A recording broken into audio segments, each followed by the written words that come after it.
Aqui é a Anacói para a leitura da Bíblia 365. Hoje é o dia 30 de julho, dia 211. A nossa leitura ela se divide em 4 partes. Começamos pelo Antigo Testamento, Novo Testamento, Salmos e Provérbios. O objetivo é que façamos diariamente um devocional da palavra, para nos fortalecermos na fé, pela revelação, através do Espírito Santo. Escolha um local confortável e de preferência silêncio, para que você possa se conectar e desfrutar deste momento em Cristo. Nesse momento, peço ao Espírito Santo que transborde os nossos corações e o torne ensinável, para que possamos juntos receber todas as revelações, todo o entendimento e toda a sabedoria seja revelada para esse momento que a gente está vivendo.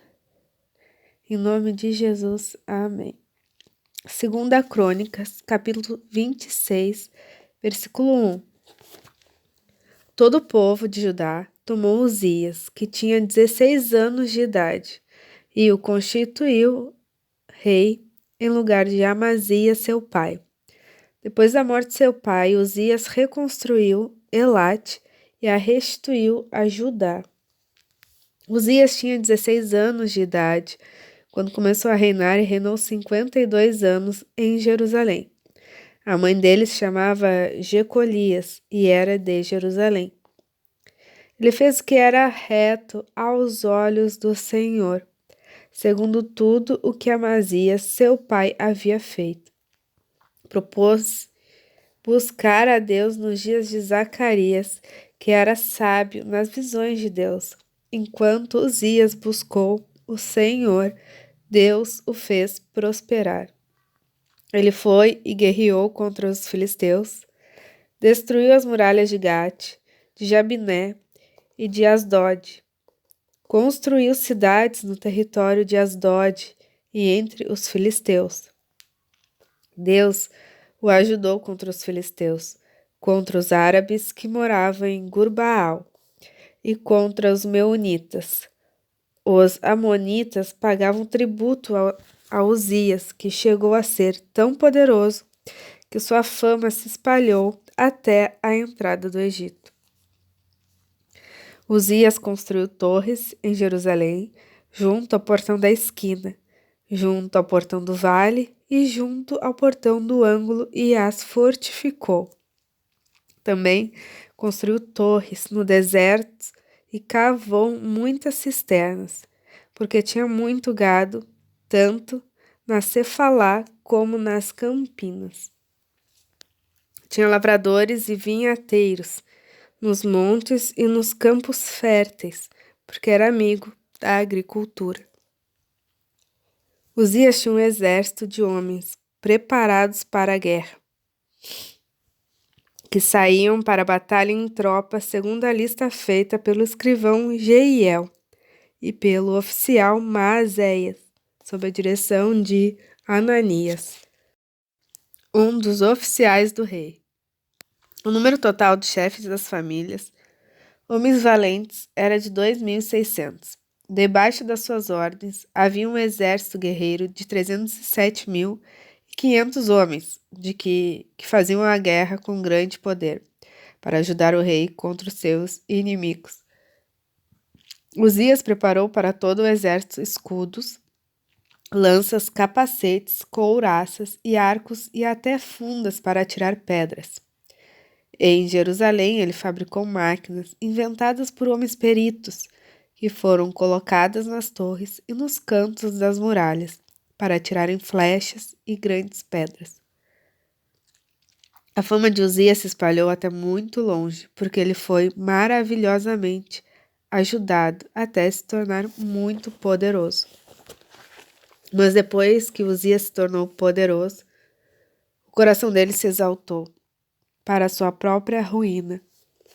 Ele cometeu uma transgressão contra o Senhor, seu Deus, pois entrou no templo do Senhor para queimar incenso no altar do incenso.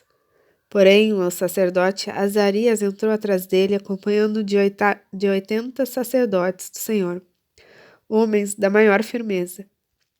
Eles enfrentaram o rei Uzias e lhe disseram: Não compete a você, Uzias, queimar incenso diante do Senhor, mas aos sacerdotes, filhos de Arão, que são consagrados para esse serviço. Saia do santuário, porque você cometeu uma transgressão, e isso não lhe trará honra na parte do Senhor Deus. Então Uzias se indignou. Ele tinha um incensário na mão para queimar incenso. No momento que ele se indignou contra os sacerdotes, a lepra lhe saiu na testa, ali mesmo, na presença dos sacerdotes na casa do Senhor, junto ao altar do incenso. Quando o sumo sacerdote Azarias e todos os sacerdotes voltaram para ele, eis que ele estava leproso na testa.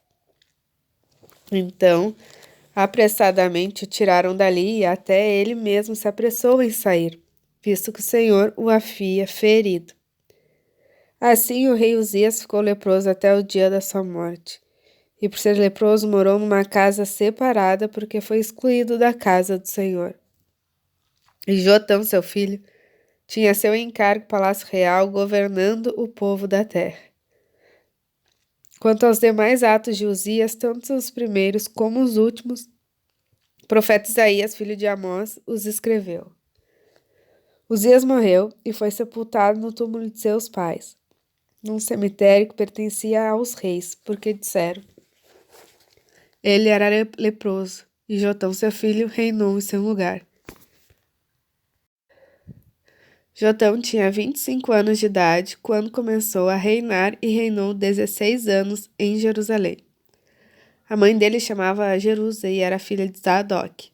Fez o que era reto aos olhos do Senhor, segundo tudo o que Uzias, seu pai, havia feito, exceto que não entrou no templo do Senhor. E o povo continuava na prática do mal. Ele edificou o portão de cima da casa do Senhor e também edificou muitas obras sobre a muralha de Ofel. Também construiu cidades na região montanhosa de Judá e castelos e torres nos bosques. Ele também guerreou contra o rei dos filhos de Amon e o derrotou, de modo que os filhos de Amon naquele ano lhe deram 3.400 quilos de prata, 1.000 toneladas de trigo e 1.000 toneladas de cevada. E eles lhe trouxeram isto também, no segundo e no terceiro ano. Assim, Jotão se tornou cada vez mais poderoso, porque dirigia os seus caminhos segundo a vontade do Senhor seu Deus. Quanto aos demais atos de Jotão, todas suas guerras e empreendimentos, eis que está tudo escrito no livro da história dos reis de Israel e de Judá. Tinha 25 anos de idade quando começou a reinar e reinou 16 anos em Jerusalém. Jotão morreu e foi sepultado na cidade de Davi, e Acás, seu filho, reinou em seu lugar. Acás tinha 20 anos de idade quando começou a reinar e reinou 16 anos em Jerusalém. Não fez o que era reto aos olhos do Senhor, ao contrário de Davi, seu pai. Andou nos caminhos dos reis de Israel e até fez imagens fundidas aos Baalins. Também queimou incenso no vale do Ben-Hinom, queimou seus próprios filhos segundo as abominações dos gentios que o Senhor havia expulsado de diante dos filhos de Israel. Também sacrificou e queimou incenso nos lugares altos, nas colinas e debaixo de árvores frondosas. Por isso, Senhor seu Deus o entregou nas mãos dos reis dos sírios, os quais o derrotaram e fizeram uma grande multidão de prisioneiros que foram levados para Damasco. Acás também foi entregue nas mãos do rei de Israel, que lhe impôs grande derrota. Num só dia, Peca, filho de Remalias, matou em Judá 120.000, todos homens poderosos por terem abandonado o Senhor, Deus de seus pais. Zicre, homem valente de Efraim, matou Maacéias, filho do rei Azricão, alto oficial do palácio, e Eucano, filho depois do rei. Os filhos de Israel levaram presos de Judá, seu povo irmão, 200.000, mulheres, filhos e filhas. Saquearam também muitos despojos que levaram para Samaria. Havia em Samaria um profeta do Senhor cujo nome era Oded. Ele saiu ao encontro do exército que voltava para Samaria e lhe disse: Eis que o Senhor, o Deus dos seus pais, ficou irado com Judá e os entregou nas mãos de vocês. E vocês os mataram com tamanha raiva que chegou até os céus. Agora vocês estão querendo fazer os filhos de Judá e de Jerusalém os seus escravos e suas escravas. Será que vocês não são culpados diante do Senhor, seu Deus? Agora escutem o que vou dizer e mandem de volta os prisioneiros que vocês fizeram entre seus irmãos, porque o furor da ira do Senhor está sobre vocês.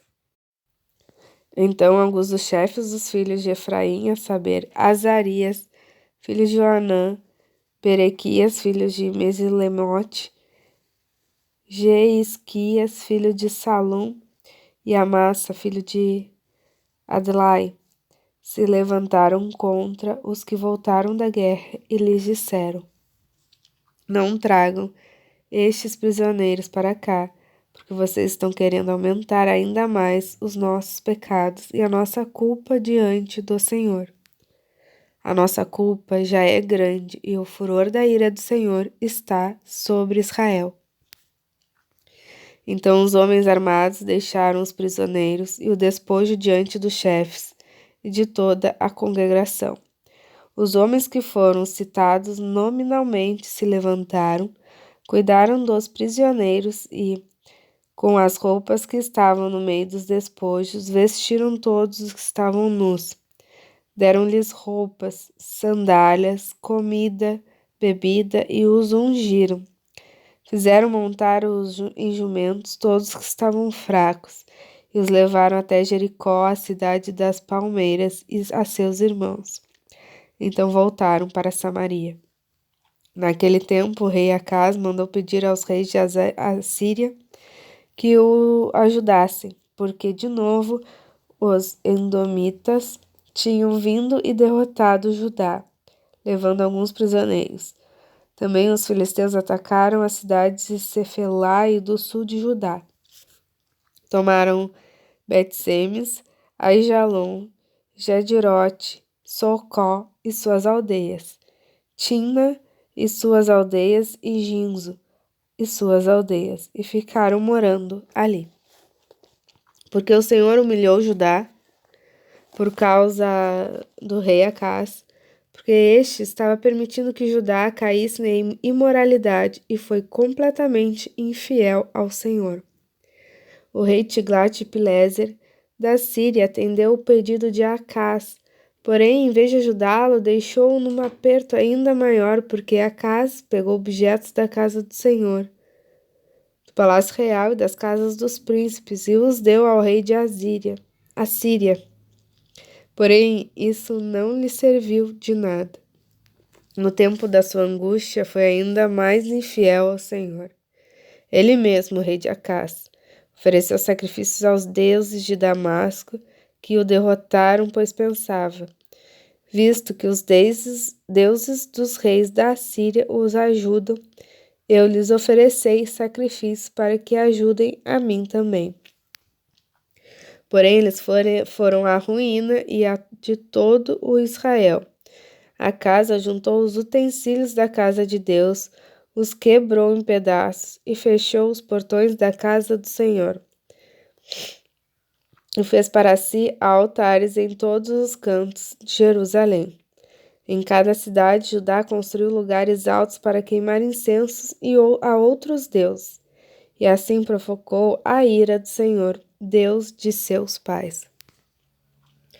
Quanto aos demais atos de Acaz e a todos os seus caminhos, tanto os primeiros como os últimos, está tudo escrito no livro da história dos reis de Judá e de Israel. Acaz morreu e foi sepultado na cidade de Jerusalém, mas não nos túmulos dos reis de Israel. Ezequias, seu filho, reinou em seu lugar. Novo Testamento, Romanos, capítulo 13, versículo 1. Que todos estejam sujeitos às autoridades superiores, porque não há autoridade que não proceda de Deus. E as autoridades que existem foram por ele instituídas. Assim, aquele que se opõe à autoridade resiste à ordenação de Deus. E os que resistem trarão sobre si mesmos condenação, porque os magistrados não são para temor quando se faz o bem, e sim quando se faz o mal. Você quer viver sem medo da autoridade? Faça o bem, e você terá louvor dela, pois a autoridade é ministro de Deus para o seu bem. Mas se você fizer o mal, então tenha medo, porque não é sem motivo que a autoridade traz a espada. Pois o ministro de Deus, vingador para castigar quem pratica o mal. Portanto, é necessário que vocês se sujeitem à autoridade, não somente por causa do temor da punição, mas também por dever de consciência. Por isso também que vocês pagam impostos, porque as autoridades são ministros de Deus, atendendo constantemente a este serviço. Paguem a todos o que lhes é devido, a quem tributo, tributo, a quem imposto, imposto, a quem respeito, respeito, a quem honra, honra. Não fiquem devendo nada a ninguém, exceto o amor de uns para com os outros, pois quem ama o próximo cumpre a lei. Pois esses mandamentos: não cometa adultério, não mate, não furte, não cobice, e qualquer outro mandamento que houver, todos se resumem nesta palavra: ame a seu próximo como você ama a si mesmo. O amor não pratica o mal contra o próximo, portanto, o cumprimento da lei é o amor. E digo isso a vocês que conhecem o tempo. Já é hora de despertarem do sono, porque a nossa salvação está agora mais perto do que quando no princípio cremos. Vai alta noite e o dia vem chegando. Deixemos, pois, as obras das trevas e o revistamo-nos das armas da luz. Vivamos dignamente, como em pleno dia, não em orgias e bebedeiras, não em imoralidades e libertinagem, não em discórdia e ciúme, mas revistam-se do Senhor Jesus Cristo e não façam nada que venha satisfazer os desejos da carne. Salmos 23, do 1 ao 6, Salmo de Davi. Senhor é meu pastor, nada me faltará. Ele me faz repousar em pastos verdejantes. Leva-me para junto das águas de descanso. Refrigera-me a alma. Guia-me pelas veredas da justiça por amor do seu nome. Ainda que eu ande pelo vale da sombra da morte, não temerei mal nenhum, porque tu estás comigo, o teu bordão e o teu cajado me consolam. Preparas-me uma mesa na presença dos meus adversários. Unges a minha cabeça com óleo, o meu cálice transborda. Bondade e misericórdia certamente me seguirão todos os dias da minha vida, e habitarei na casa do Senhor para todo sempre. Provérbios, capítulo 20, versículo 11. Até a criança se dá a conhecer pelas suas ações.